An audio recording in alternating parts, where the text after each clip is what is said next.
El corredor rural de Zacatecas amanecía casi siempre del mismo modo, un cielo pálido que tardaba en encenderse, el polvo suspendido sobre los caminos, y el silencio de los surcos aún vacíos de gente, como si la tierra esperara permiso para respirar. Entre Villa González Ortega y las lomas pedregosas que rodean Luis Moya, el viento corría libre, levantando nubes finas que se pegaban a las paredes de adobe y a las rejas oxidadas de los corrales. Los perros flacos dormitaban junto a las puertas, los burros masticaban restos de rastrojo, y los campesinos, antes de hablar de dinero o de lluvia, nombraban siempre a los hacendados, que mandaban más que el propio gobierno. El paisaje entero parecía estar dibujado con sed, cicatrices y espera. En Noria de Ángeles, la rutina tenía sabor a obligación heredada. Las casas se acomodaban alrededor de la pequeña plaza, donde los domingos el tianguis dominical llenaba el aire de voces, olores a fritanga y discusiones sobre deudas,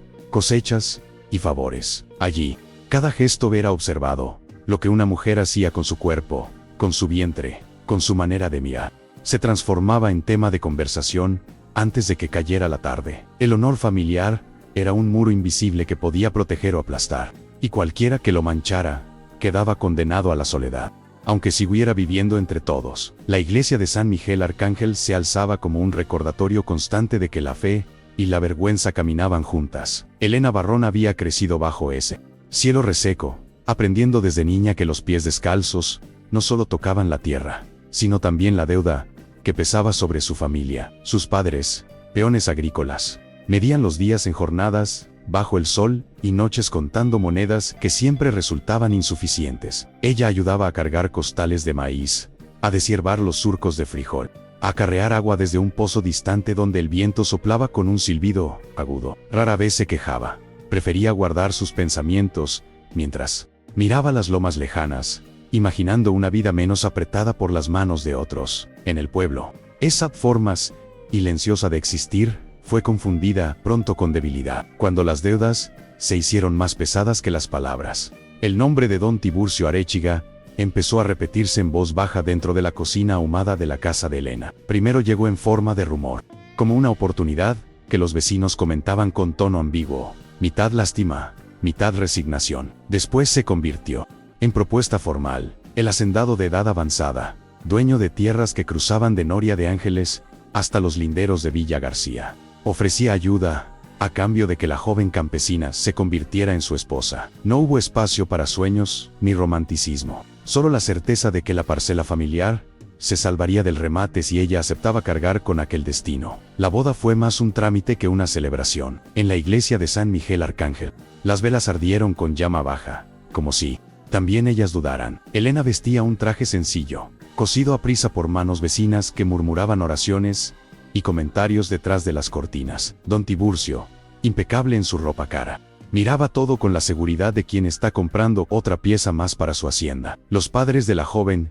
evitaban cruzar su mirada, cargando el peso del agradecimiento obligado y de la vergüenza que no se confesaba. Al salir, la caravana se dirigió hacia la casa grande, donde la vida de Elena cambiaría, sin que nadie preguntara qué era lo que ella deseaba de verdad. La hacienda de don Tiburcio imponía respeto desde lejos. Los muros gruesos de adobe blanqueado, los patios amplios con pilas de agua, y los corrales llenos de animales contrastaban con las casas humildes de Luis Moya y de los ranchos vecinos. Allí, cada paso estaba vigilado por peones, mayordomos y sirvientas que aprendieron a leer el humor de su patrón antes que el cielo para la lluvia. Elena fue acomodada en una habitación amplia, pero fría, donde los objetos parecían hablar de una vida ajena. Muebles antiguos, cuadros religiosos, crucifijos, relojes que marcaban horas que no le pertenecían. Dentro de ese escenario, su presencia parecía la de una invitada que nunca terminaba de ser aceptada. Con el paso de los meses, la casa grande empezó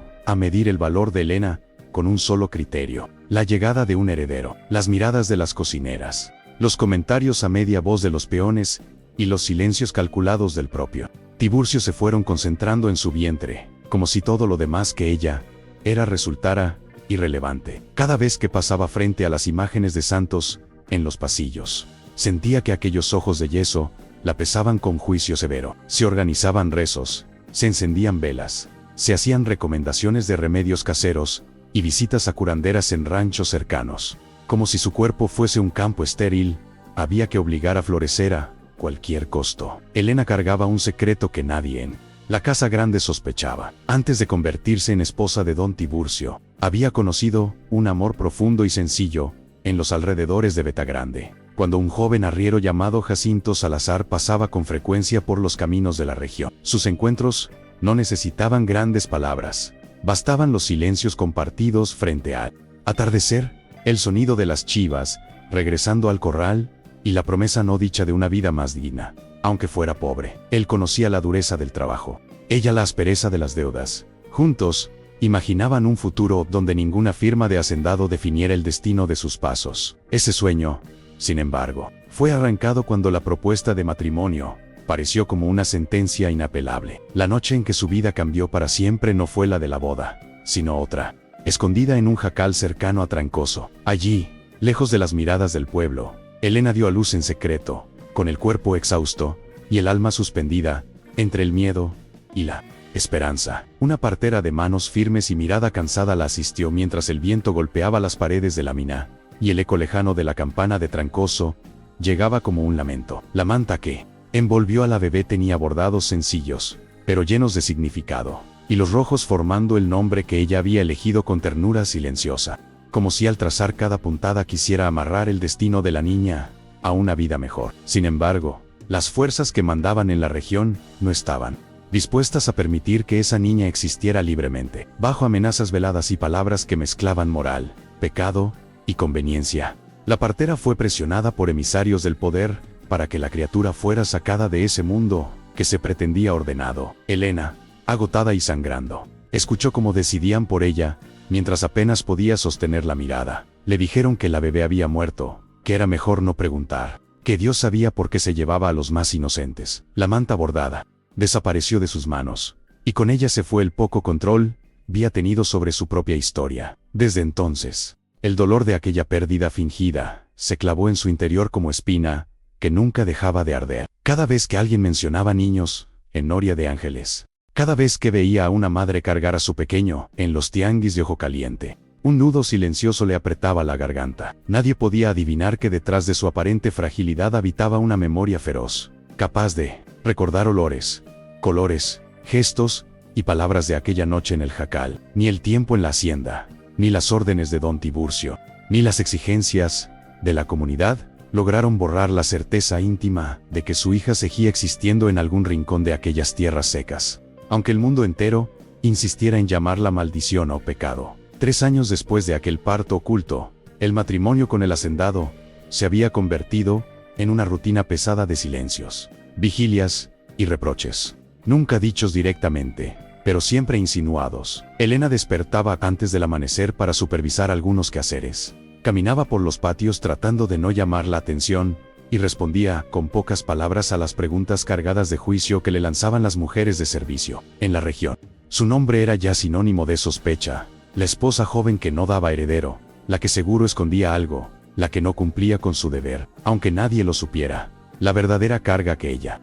arrastraba no era la ausencia de un hijo para la hacienda, sino la presencia viva de una niña arrancada de sus brazos y recordada en cada amanecer. El día en que todo empezó a torcerse de manera irreversible amaneció con un cielo extraño, teñido de un gris amarillento que parecía presagiar desgracias. En Noria de Ángeles, las campanas repicaban anunciando la fiesta de San Miguel, una celebración que solía llenar de vida la plaza principal. Sin embargo, esa mañana, el aire traía un silencio incómodo, una expectación cargada de murmullos contenidos. Los puestos del tianguis se acomodaban con lentitud, como si los vendedores temieran que cualquier palabra equivocada pudiera atraer la ira del hacendado. Elena, ajena al bullicio, fue obligada a alistarse con un rebozo claro y un vestido sencillo, sin entender del todo por qué las sirvientas evitaban mirarla a los ojos. Cuando llegó a la plaza, escoltada por 2 peones de la hacienda, notó que algo en el ambiente vibraba con tensión. Los músicos guardaban sus instrumentos.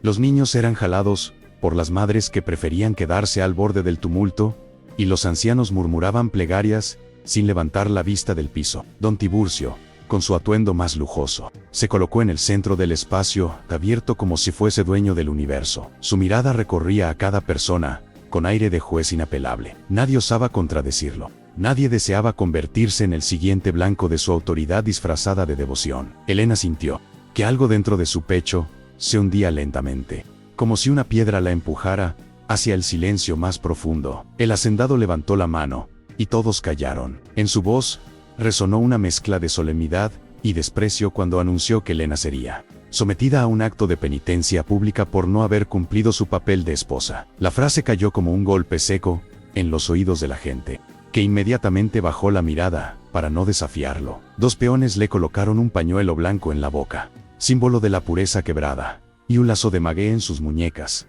apretado lo suficiente para marcar su piel. A unos pasos, el sacerdote observaba con incomodidad, pero terminó bendiciendo la escena por miedo a perder las generosas donaciones del hacendado. Elena apenas podía respirar, mientras el mundo entero se reducía a la humillación que estaba por comenzar. La campana golpeó 3 veces, un sonido que resonó en su estómago como un recordatorio cruel de la noche en que escuchó, desde el jacal, el eco lejano de Trancoso. Ahora ese tañido marcaba su supuesta falta. Los peones la obligaron a caminar alrededor de la plaza, rodeada de miradas evitadas. Las mujeres la observaban desde detrás de los rebozos, temerosas de mostrar compasión. Los hombres se hacían a un lado, para no quedar asociados con ella. Cada paso levantaba polvo, que se pegaba a sus piernas, como si la tierra misma quisiera marcar el recuerdo de su vergüenza. Sus ojos, humedecidos, no eran de derrota sino de una rabia profunda que luchaba por no desbordarse, pero su voz, amordazada por el pañuelo, no podía pronunciar la verdad que llevaba años guardada. La procesión improvisada avanzaba lentamente mientras el sol caía a plomo sobre su espalda. Los susurros se multiplicaban. Maldición, castigo, infertilidad, pecado. Nadie conocía la historia real, nadie imaginaba a la niña arrancada de su vida.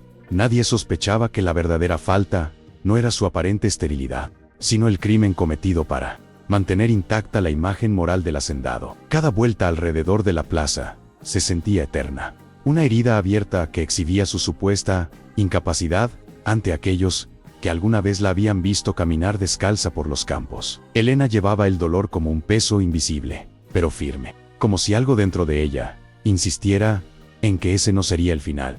Cuando la campana sonó por última vez, don Tiburcio dio por concluida la humillación, pero lo que para él era el cierre de un acto de control, para Elena marcaba el inicio de una cicatriz que no se borraría jamás. Los peones la llevaron de regreso a la hacienda, y el camino de tierra parecía más largo que nunca. Cada piedra que pisaba recordaba la noche en el jacal. Cada sombra traía el rostro de su hija perdida. Sabía que el castigo no terminaría allí. Sabía que para alguien como Tiburcio, la vergüenza pública era solo un primer paso hacia un encierro más cruel. Sin embargo, en medio del dolor, sintió una chispa silenciosa que ardía dentro de su pecho, alimentada por la memoria de la manta bordada. De vuelta en la hacienda, fue conducida hacia un cuarto de adobe en los límites del lampotal, un espacio oscuro y húmedo donde apenas entraba la luz a través de una rendija. Allí, la encerraron con un jarro de agua y una tortilla dura, como si su existencia pudiera reducirse a una espera silenciosa. El aire olía a encierro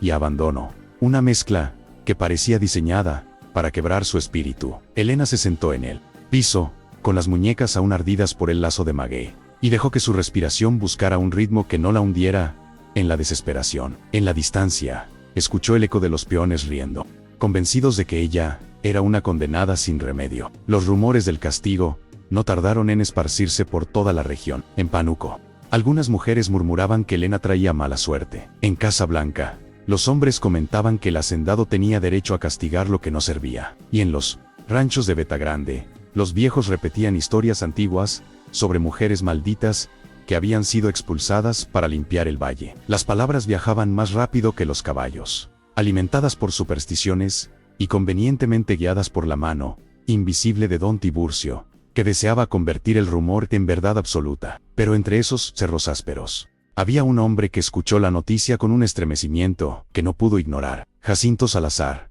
el arriero humilde que años atrás había amado a Elena con una sinceridad que ninguna deuda pudo comprar, recibió el rumor mientras ajustaba la montura de su caballo. El polvo seco de Betagrande le quemaba la garganta, pero fue otro tipo de fuego el que se encendió dentro de él cuando supo que el hacendado había humillado públicamente a la mujer que un día cargó su corazón. Recordó la noche en que ella le habló del miedo a perderlo todo. Recordó la sonrisa tímida que reservaba solo para él. Recordó la campana lejana de Trancoso y la promesa de un futuro que les fue arrancado sin consentimiento. Con el alma ardiendo, entendió que no podía quedarse mirando desde lejos. Sin pensarlo mucho, Jacinto preparó su caballo y emprendió el viaje rumbo a Noria de Ángeles. El camino era largo y estaba lleno de brechas polvorientas, donde el viento parecía empujar hacia atrás, como si la tierra misma lo pusiera a prueba. Las piedras golpeaban las patas del animal, los matorrales secos rozaban sus piernas y el sol caía con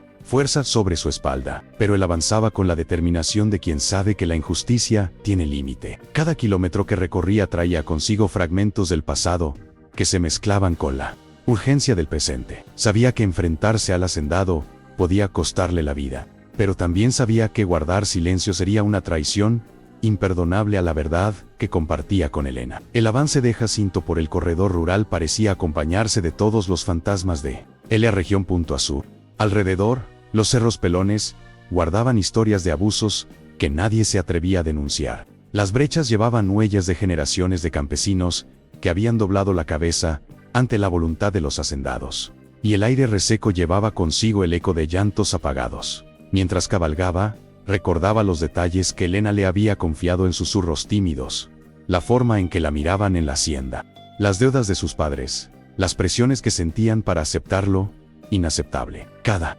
recuerdo sumaba peso a su decisión, convirtiendo el viaje en un acto de resistencia más que en una simple visita. Antes de dirigirse directamente a Noria de Ángeles, Jacinto tomó la decisión de desviarse hacia los alrededores de Trancoso. Había escuchado, tiempo atrás, rumores de un parto oculto, de una joven que había dado a luz en un jacal apartado, de una partera que había sido obligada a callar. Esos murmullos se le quedaron grabados como espinas, y ahora, enlazados con la humillación de Elena, cobraban un sentido que no podía ignorar. Mientras descendía por un camino de piedras sueltas, pensaba en la manta que ella le había descrito alguna vez, en el nombre bordado en hilo rojo, en el sonido lejano de la campana que había acompañado aquel nacimiento. Sentía que, si seguía el rastro de esos detalles, podría encontrar una verdad que muchos preferían enterrar. Al llegar a la zona de jacales cercanos a Trancoso, el paisaje se mostró aún más áspero que en su recuerdo. Las construcciones de madera vieja y lámina oxidada se apretaban unas contra otras, como si buscaran protección frente al viento helado de la madrugada. Jacinto reconoció, por la forma de la puerta y la inclinación del techo, el lugar del que le habían hablado años atrás, el jacaldo donde una joven había sido atendida en secreto. No necesitó preguntar demasiado. Bastó con mencionar fechas, descripciones y pequeños detalles para que los más viejos del lugar entendieran de qué historia estaba hablando. Sus rostros cambiaron ligeramente, revelando una mezcla de culpa, miedo y resignación, como si la memoria de aquel suceso nunca hubiera dejado de perseguirlos. Entre esas personas se encontraba una mujer de manos deformadas por el trabajo, cuya mirada se llenó de sombras cuando escuchó el nombre de Elena. Era la partera que había asistido el parto, arrastrando desde entonces el peso de un silencio impuesto a la fuerza. Ella sabía de amenazas, de hombres enviados por el poder, de advertencias, envueltas en un lenguaje de pecado y castigo. A través de gestos, recuerdos deshilachados y fragmentos de confesiones antiguas, Jacinto fue armando la historia completa. La bebé no había muerto. Había sido sacada del jacal y entregada a otra familia, a borrar cualquier rastro de escándalo. La supuesta maldición que ahora le atribuían a Elena no era más que una estrategia calculada para mantener a todos sometidos a una moral manipulada. La partera, harta de cargar con la culpa, terminó por mostrarle un objeto que había guardado en secreto durante años, un pedazo de tela con bordados rojos, recortado de la manta original para no perder la prueba de que aquella niña había llegado viva al mundo. El trozo de tela, aunque pequeño, conservaba la fuerza de una verdad incontestable. Jacinto lo sostuvo con manos temblorosas, reconociendo en los trazos del hilo la delicadeza de Elena, su manera de aferrarse a la esperanza, incluso en medio del miedo. Ese fragmento se convirtió en algo más que una prueba material. Era el vínculo tangible entre el pasado arrancado y el presente humillante, la semilla de una justicia que todavía no tenía forma pero que exigía ser pronunciada. Mientras Jacinto reunía esas piezas de la historia,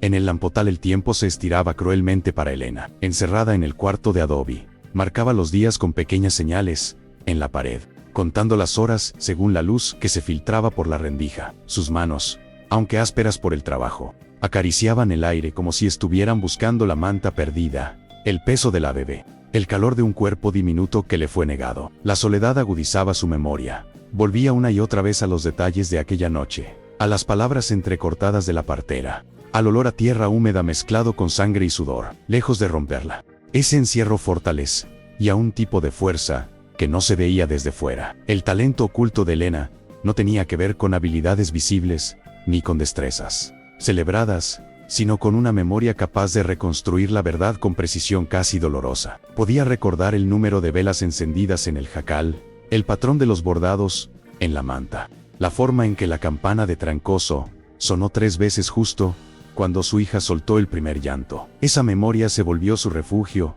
y su arma. Sabía que, si alguna vez se abría una grieta en el muro de mentiras que la rodeaba, podría llenar ese espacio con hechos tan claros que ni el propio don Tiburcio podría desmentirlos sin delatar su crueldad. En el silencio del cuarto, sus recuerdos se ordenaban como piezas de un rompecabezas que esperaba el momento de ser mostrado al mundo. Mientras tanto, el hacendado no descansaba en su empeño por moldear la opinión del valle. Desde la Casa Grande, enviaba emisarios a Pánuco, Casa Blanca y otros ranchos vecinos, llevando un mismo mensaje disfrazado de preocupación religiosa. Hablaba de una mujer contaminada que amenazaba la armonía espiritual de la región, justificaba su castigo como acto de caridad moral y pedía oraciones para que la impureza no se extendiera. Los delegados del comisariado ejidal, dependientes de sus favores, repetían sus palabras como si fueran propias. Así, la figura de Elena se deformaba cada vez más en la boca de la gente, convirtiéndola en un símbolo de todo lo que debía rechazarse, cuando en realidad era víctima de un crimen oculto. En uno de esos encuentros, durante una reunión con autoridades locales, don Tiburcio dejó caer la idea de que quizá no bastaría con la humillación pública y el encierro. Sugirió, con tono de falsa preocupación, que la expulsión definitiva de Elena podría ser el paso necesario para limpiar del valle de cualquier sombra de maldición. Propuso organizar un acto solemne durante la siguiente procesión a San Miguel, en el que se ratificaría su condición de indigna y se la obligaría a abandonar las tierras bajo la mirada de todos. Aquellos hombres, atados por deudas, favores y miedo, asintieron sin mucha resistencia, convencidos de que estaban participando en una ceremonia de orden moral, y no en la consumación de una injusticia brutal. Lejos de allí, Jacinto se preparaba para un camino aún más arriesgado. Con el pedazo de manta en su poder y la decisión de la partera de hablar si era necesario, comprendió que no bastaría con ir a Noria de Ángeles a reclamar. Necesitaba testigos, documentos, cualquier registro que demostrara que la niña existía y que había sido colocada en otra casa bajo órdenes ilegítimas. Sus pasos lo llevaron hasta los alrededores de Villa García, donde vivía una mujer conocida por haber aceptado, años atrás, a una niña proveniente de lejos, sin muchas explicaciones. Cada nueva pista que encontraba confirmaba lo que su corazón había sospechado desde el primer rumor. La vida de la hija de Elena se había mantenido en pie, aunque rodeada de silencios y medias verdades. La mujer a la que buscaba Jacinto vivía en una casita humilde, situada en un camino secundario que bajaba desde Villa García. Al llegar, encontró un patio cercado con ramas secas y un par de gallinas picoteando el suelo polvoriento. La mujer, de rostro curtido por el sol y mirada desconfiada, lo observó con cautela cuando mencionó la fecha aproximada y la historia del nacimiento de una niña que, según los rumores, había sido llevada hasta su casa, sin demasiadas explicaciones. La expresión en sus ojos cambió apenas un matiz, no confirmó ni negó nada, pero el leve temblor en sus manos revelaba que algo dentro de ella comenzaba a desmoronarse. El silencio se volvió espeso entre ambos, como si el aire guardara secretos que llevaban años dormidos. Con paciencia, Jacinto explicó que no buscaba pleito y acusaciones, sino la verdad sobre una criatura que jamás debió ser arrancada de su madre. La mujer, acorralada por su propia conciencia, terminó invitándolo a pasar.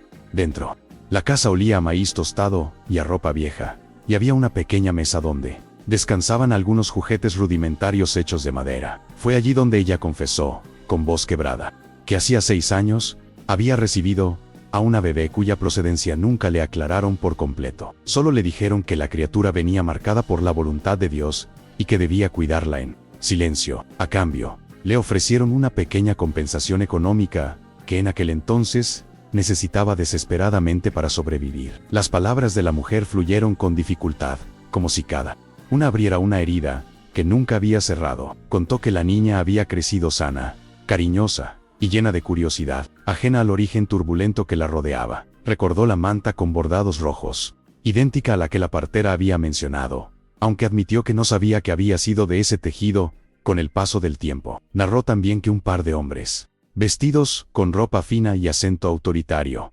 habían pasado por su casa poco después del nacimiento, asegurándose de que la bebé estuviera viva y bajo su cuidado. No revelaron nombres, pero el temor que dejaron tras su visita bastó para que la mujer comprendiera que la historia estaba vinculada a poderes que superaban su vida sencilla. Jacinto escuchó todo con el corazón apretado, sintiendo como cada pieza coincidía con los fragmentos de memoria que llevaba en la mente desde hacía años. Cuando la mujer mencionó detalles como el color del rebozo que envolvía a la bebé al llegar, o el sonido de una campana en la distancia durante aquella noche, supo con absoluta certeza que la niña era la hija de Elena. Aún así, se contuvo. Sabía que la verdad debía ser presentada no como sospecha, sino como evidencia irrefutable. Por eso pidió permiso para conocer a la niña, con el temor palpitando en el pecho de que tal vez lo confundiera con algún extraño más. La mujer dudó unos segundos, pero finalmente asintió, cargando con la resignación de quien ha guardado un secreto demasiado tiempo. La niña apareció desde el cuarto trasero, con el cabello oscuro, los ojos curiosos y las manos cubiertas de polvo de jugar en el patio. Tenía la mirada directa de Elena, una mezcla de inocencia y fortaleza silenciosa que Jacinto reconoció al instante. El corazón se le estremeció al ver ese rostro que nunca debió haber sido ocultado. La niña lo saludó con timidez, sosteniendo una pequeña figura de madera que había tallado con su tono infantil, sin sospechar que ese encuentro representaba el inicio del derrumbe de una mentira que había marcado la vida de su verdadera madre. Jacinto sonrió con ternura, pero por dentro una mezcla de rabia y esperanza le ardía con fuerza renovada. El arriero, intentando contener la emoción, preguntó a la mujer si conservaba algo de la manta original. Ella negó en un principio, pero luego recordó que, entre sus cosas guardadas, había un costal con telas viejas que no había revisado desde hacía años. Tras unos minutos de búsqueda nerviosa, encontró un pedazo de manta desgastada, con un borde recortado y restos del hilo rojo que formaba un nombre apenas visible. Jacinto sostuvo el fragmento como si fuera una reliquia sagrada, sintiendo que ese pequeño pedazo de tela tenía el poder de romper décadas de injusticia. Lo colocó junto al trozo que le había dado la partera y comprobó que ambos encajaban perfectamente, como dos partes de un mismo destino arrancado. Antes de partir, la mujer le confesó algo más. 2 días atrás, había recibido la visita de un hombre desconocido que le advirtió que los tiempos estaban cambiando y que tal vez sería mejor abandonar la región por un tiempo. Ella no entendió del todo el mensaje, pero su intuición le decía que aquellos rumores sobre la humillación de una mujer en Noria de Ángeles no eran ajenos a su propia historia. Jacinto comprendió al instante que el hacendado o sus emisarios habían empezado a inquietarse, tal vez presintiendo que el secreto que guardaron durante años estaba a punto de salir a la luz. Esa revelación añadió urgencia, sumisión, impulsándolo a regresar cuanto antes para enfrentar la injusticia. Mientras Jacinto emprendía el camino de regreso, con las pruebas en su poder, en el Lampotal la situación de Elena se deterioraba cada día más. Su cuerpo, debilitado por la falta de alimento, comenzaba a resentirse, pero su espíritu se mantenía firme, sostenido por la esperanza silenciosa de que la verdad algún día encontraría salida. Recordaba las palabras de su madre sobre la resistencia de las mujeres del campo, sobre cómo incluso las tierras más secas podían dar cosecha si se les cuidaba con paciencia. Esa idea se convirtió en su sostén, una especie de raíz invisible que la mantenía de pie pese al castigo injusto y a las sombras crecientes de la hacienda. La gente del valle seguía atrapada entre la superstición y el miedo. En los tianguis de Ojo Caliente, algunos repetían que Elena era un mal presagio. En Villa González Ortega, otros aseguraban que la humillación había sido un acto necesario para evitar males mayores. Pero también había quienes, en voz muy baja,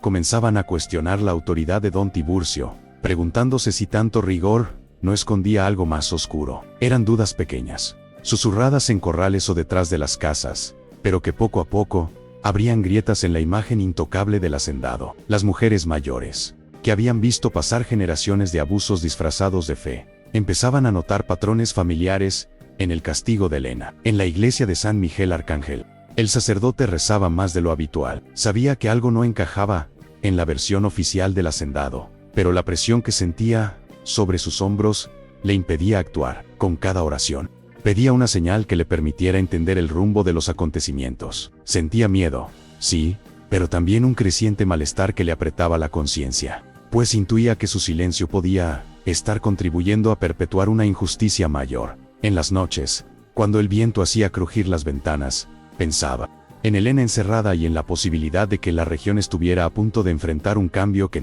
nadie había previsto. En el Lampotal, el encierro de Elena comenzaba a adquirir un matiz casi ritual. Cada amanecer la encontraba sentada en el mismo rincón, observando cómo la luz se filtraba en líneas quebradas que apenas lograban iluminar el cuarto de adobe. El silencio era tan profundo que podía escuchar el goteo lento del jarro de agua cuando la humedad se evaporaba. Aunque su cuerpo estaba debilitado, su mente recorría una y otra vez los caminos que conectaban la hacienda con Trancoso, Noria de Ángeles, Beta Grande. Era como si su memoria se expandiera para abarcar cada rincón donde podría encontrarse una pista de su hija perdida. Sabía que el mundo exterior la condenaba, pero dentro de ella persistía una claridad intensa, casi profética, que le impedía rendirse. En la casa grande, don Tiburcio empezaba a inquietarse por razones que no compartía con nadie. Había notado que algunos peones murmuraban entre ellos, que ciertas miradas antes dóciles ahora se cruzaban con una sombra de duda. Aunque su autoridad seguía intacta, el hacendado intuía que algo se movía en su contra, como un rumor subterráneo que amenazaba con erosionar los cimientos de su poder. Por ello, aceleró la organización del acto de expulsión que pretendía realizar durante la procesión a San Miguel. Quería cerrar el capítulo de Elena antes de que cualquier chispa pudiera convertirse en incendio.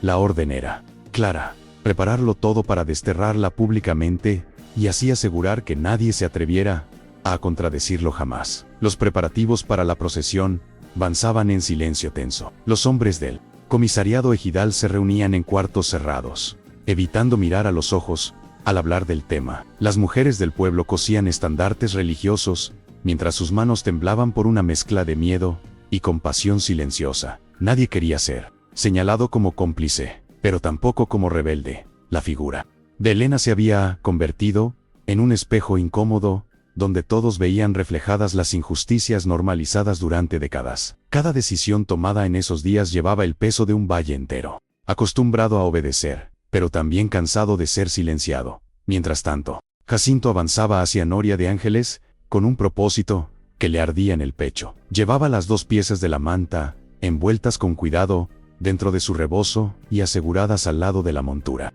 Cada paso de su caballo levantaba remolinos de polvo que parecían anunciar la llegada de algo inevitable. El camino se hacía más pesado mientras se acercaba al valle, como si la tierra quisiera advertirle del peligro que lo esperaba. Aún así, su determinación no flaqueaba. Sabía que la verdad debía ser revelada ante todos, no solo para liberar a Elena, sino para exponer la red de mentiras que había permitido al hacendado someter a tantas personas. Durante un descanso bajo la sombra escasa de un mezquite, Jacinto repasó en su mente los rostros que había visto en Villa García, las miradas de la mujer que había criado a la niña, la inocencia transparente de la pequeña y la firmeza silenciosa de la partera. Era una constelación de testimonios que, unidos, formaban una verdad más poderosa que cualquier autoridad. También pensaba en el riesgo. Enfrentarse a don Tiburcio significaba desafiar no solo a un hombre, sino a todo un sistema construido sobre miedo, superstición y obediencia ciega. Pero la imagen de Elena,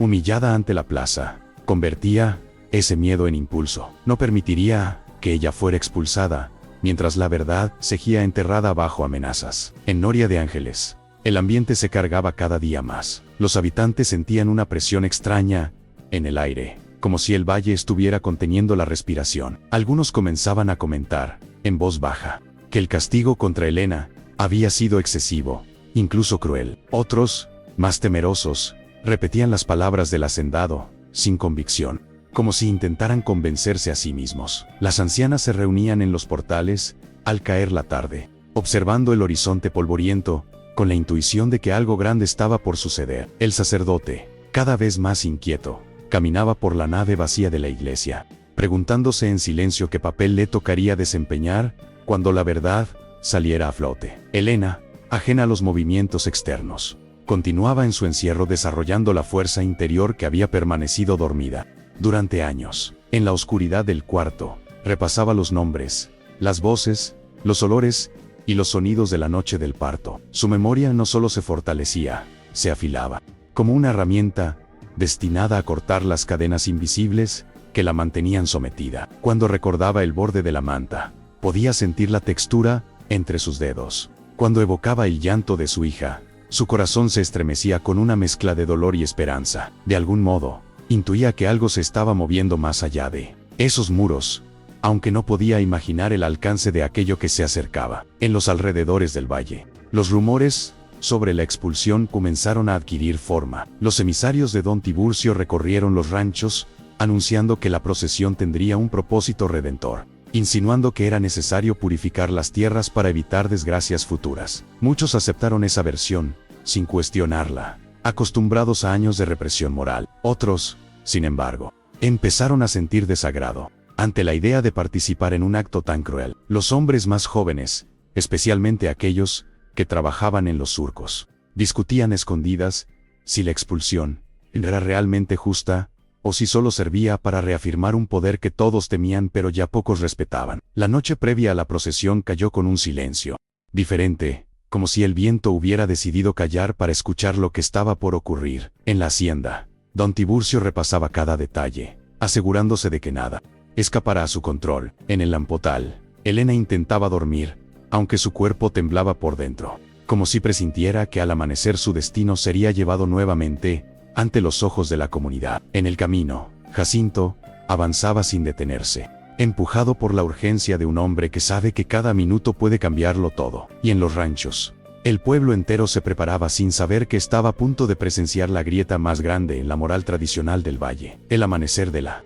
procesión llegó envuelto en un cielo rojizo que teñía las montañas secas con un resplandor inquietante. Los habitantes de Noria de Ángeles comenzaron a salir de sus casas en silencio, cargando velas, estandartes y cruces de madera. El ambiente estaba cargado de una solemnidad extraña, como si el valle entero se hubiera convertido en un escenario donde cada gesto tenía peso. Las campanas de la iglesia de San Miguel Arcángel repicaron con un tono más grave que de costumbre, anunciando el inicio de un acto que muchos no comprendían del todo, pero que todos sabían que sería decisivo. El polvo levantado por los primeros pasos se elevó en una nube tenue que parecía presagiar cambios profundos. En la hacienda, los peones se movían con rapidez bajo las órdenes de Don Tiburcio, quien se vestía con sus mejores prendas, decidido a mantener su imagen de autoridad infalible. Mientras se ajustaba el sombrero, observó por la ventana cómo preparaban la carreta, donde sería transportada Elena hasta la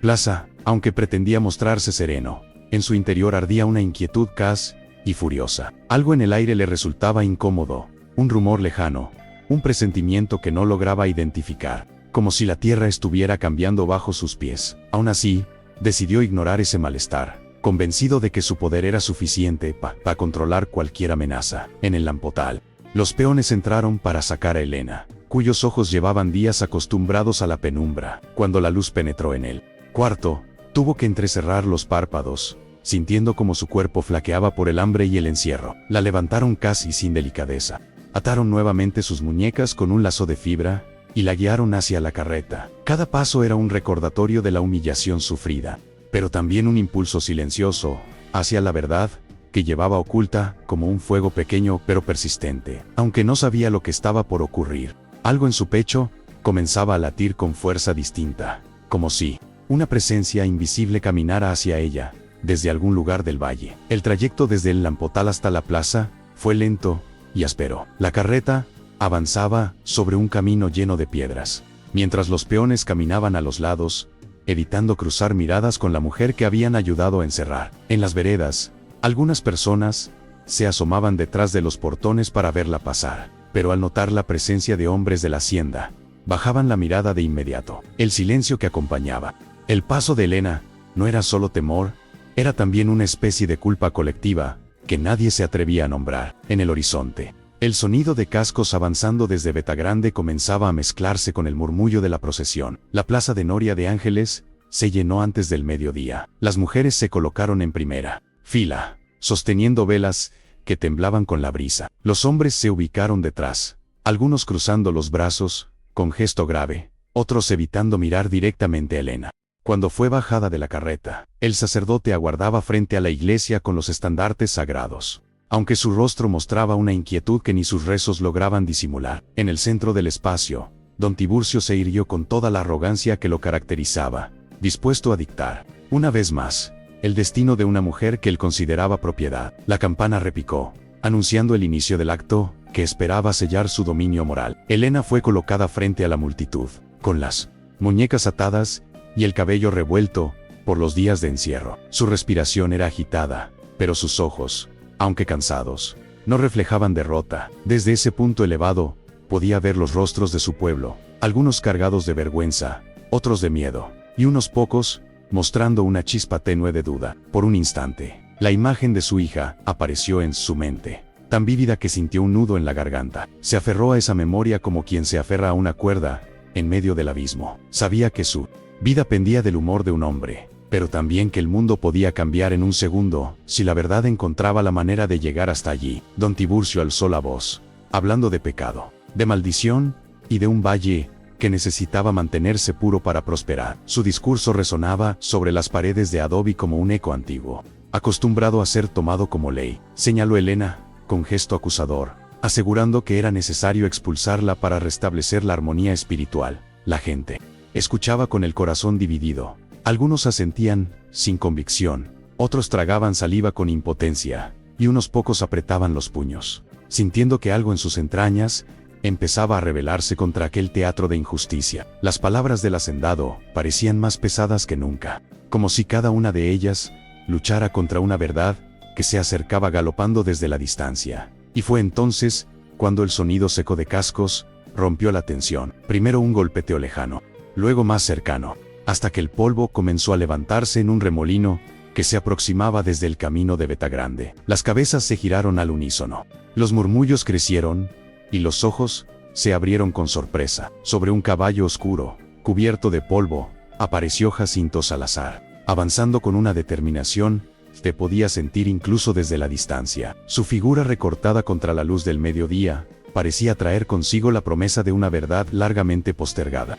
Don Tiburcio frunció el ceño, incapaz de ocultar el desconcierto que lo atravesó como una punzada. Jacinto detuvo el caballo frente a la multitud, respirando con el pecho agitado por la urgencia del viaje. Sus manos, firmes pese al cansancio, sostenían algo envuelto en tela. Miró a Elena, y aunque ella no podía responder con palabras, sus ojos se encontraron en un silencio que decía más que cualquier discurso. El valle entero parecía contener la respiración. Los peones, los ancianos, las mujeres y hasta el sacerdote quedaron inmóviles, como si el tiempo se hubiera detenido justo en el punto donde la historia estaba a punto de quebrarse. Jacinto enderezó la espalda, dispuesto a revelar lo que había descubierto en los caminos polvorientos de la región. Jacinto desmontó del caballo con un movimiento decidido, sintiendo como las miradas de todo el pueblo se clavaban en él. El polvo se arremolinó a su alrededor mientras avanzaba hacia el centro de la plaza, donde Elena permanecía con las muñecas atadas y el rostro marcado por días de encierro. Cada paso resonaba como un desafío abierto al poder del hacendado. Sin apartar la vista de ella, desenrolló lentamente la manta antigua que llevaba envuelta en su rebozo. La tela, aunque desgastada por los años, conservaba los bordados en rojo que parecían latir con vida propia bajo la luz del mediodía. Un murmullo inquieto recorrió la multitud, como si los habitantes reconocieran en ese objeto la presencia de una verdad que habían temido durante demasiado tiempo. Don Tiburcio intentó adelantarse, levantando una mano para ordenar silencio, pero Jacinto lo ignoró y sostuvo la manta en alto para que todos pudieran verla. Con voz firme, rompió el muro de supersticiones que había gobernado el valle. Declaró que Elena sí había dado a luz, que la niña jamás murió y que, por órdenes del propio hacendado, fue separada de su madre para manipular la moral del pueblo y mantener su dominio sobre las tierras. Sus palabras cayeron sobre la plaza como piedras encendidas, abriendo grietas en las certezas que el hacendado había sembrado durante décadas. Nadie habló. Nadie se atrevió a moverse. Las manos temblorosas del sacerdote se apretaron contra el estandarte, incapaces de sostener el peso de aquella revelación. En medio del silencio sepulcral, Jacinto sacó el pequeño fragmento de manta recortado por la partera y lo unió al resto del tejido. Las dos piezas encajaron perfectamente, revelando el nombre de la niña bordado con hilo rojo. Un nombre que Elena había elegido con esperanza muchos años atrás. La visión de ese tejido completo estremeció a la multitud. Las mujeres apretaron los labios, los hombres bajaron la mirada con vergüenza contenida, y algunos ancianos se cruzaron de brazos, como si por fin comprendieran la magnitud del crimen. Elena, con las manos atadas, sintió que las piernas le temblaban, no por debilidad, sino por el impacto abrumador de ver su memoria convertida en evidencia irrefutable ante todos. Fue entonces cuando otro ruido emergió desde el camino que venía de Villa García. Una carreta simple avanzaba lentamente, guiada por dos mujeres, la partera, que había asistido el parto, y la mujer que había criado a la niña durante 6 años. Entre ellas caminaba la pequeña, sosteniendo un trozo de madera tallada. Sus ojos grandes recorrían la plaza con curiosidad inocente, ajena al peso histórico de cada paso que daba. Cuando la gente la vio, un estremecimiento colectivo recorrió el lugar. La niña tenía el mismo tono de piel que Elena, la misma forma de cejas, la misma expresión tranquila, que parecía contener más sabiduría que su edad. La partera levantó la voz temblorosa, pero valiente, para declarar ante todos que la niña había nacido viva y sana, que jamás hubo muerte ni maldición alguna, y que ella misma había sido obligada a guardar silencio bajo amenaza de hombres enviados por don Tiburcio. La mujer de Villa García confirmó cada palabra, relatando con detalle cómo habían recibido a la bebé, cómo la habían cuidado y cómo habían vivido con miedo desde el primer día. La niña se acercó a Elena con pasos tímidos, observando sus ojos como si reconociera un hilo invisible que las unía desde siempre. Aquella escena, cargada de verdad y ternura brutal, derrumbó las últimas defensas de la comunidad. El hacendado, viendo su fachada moral hecha añicos, intentó negar todo, acusando a Jacinto de conspiración, pero su voz se quebraba, mientras la multitud comenzaba a mirarlo con indignación abierta. Los peones, antes dóciles, dieron un paso adelante. Las mujeres, antes silenciosas, alzaron los rostros. Los ancianos, guardianes de la memoria, negaron con la cabeza. La figura imponente que había dominado el valle durante años, comenzó a encogerse ante los ojos de todos. Cuando el sacerdote finalmente habló, sus palabras marcaron un punto sin retorno. Declaró que la verdad era evidente y que la justicia debía intervenir. El valle entero pareció exhalar por primera vez en décadas. Las autoridades de Zacatecas capital, alertadas por los testimonios y las pruebas reunidas, llegaron antes del atardecer. Don Tiburcio fue detenido, entre gritos, contenidos y miradas duras, incapaz de comprender cómo su autoridad había colapsado en cuestión de horas. Lo subieron a una carreta escoltada, mientras el pueblo observaba en silencio, no con miedo, sino con la solemnidad de quien presencia el fin de una era. La hacienda quedó bajo intervención legal, y los peones caminaron por sus pasillos con una mezcla de asombro y alivio, como si descubrieran por primera vez la posibilidad de un futuro diferente. Elena fue liberada de inmediato,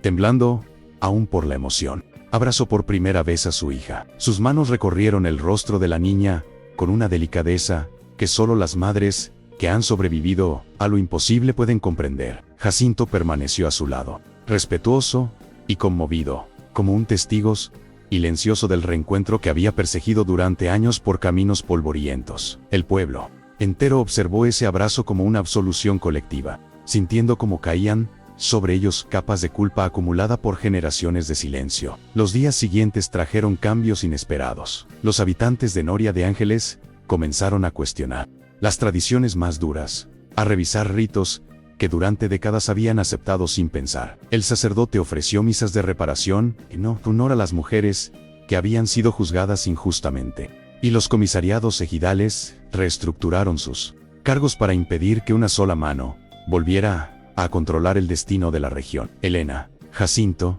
y la niña se establecieron en un pequeño rancho cerca de Luis Moya, donde el aire parecía más limpio y el horizonte más amplio. Allí reconstruyeron su vida lenta pero firmemente, regando cada día un pequeño jardín que simbolizaba un futuro sembrado sobre la verdad. Con el tiempo, el valle entero comprendió el mensaje que esa historia había dejado grabado en sus tierras secas, que ningún poder, por más viejo autoritario que sea, puede enterrar para siempre la verdad de una madre ni silenciar la memoria de una injusticia. La región comenzó a cambiar desde dentro, cuestionando aquello que antes se daba por inevitable. Y aunque la tierra seguía siendo árida, la sombra de la mentira había sido arrancada de raíz, dejando espacio para que brotara algo más parecido a la justicia. En los años siguientes, cada vez que el viento soplaba desde las lomas, muchos decían que podían escuchar, entre susurros, el eco de aquella verdad que finalmente rompió el silencio.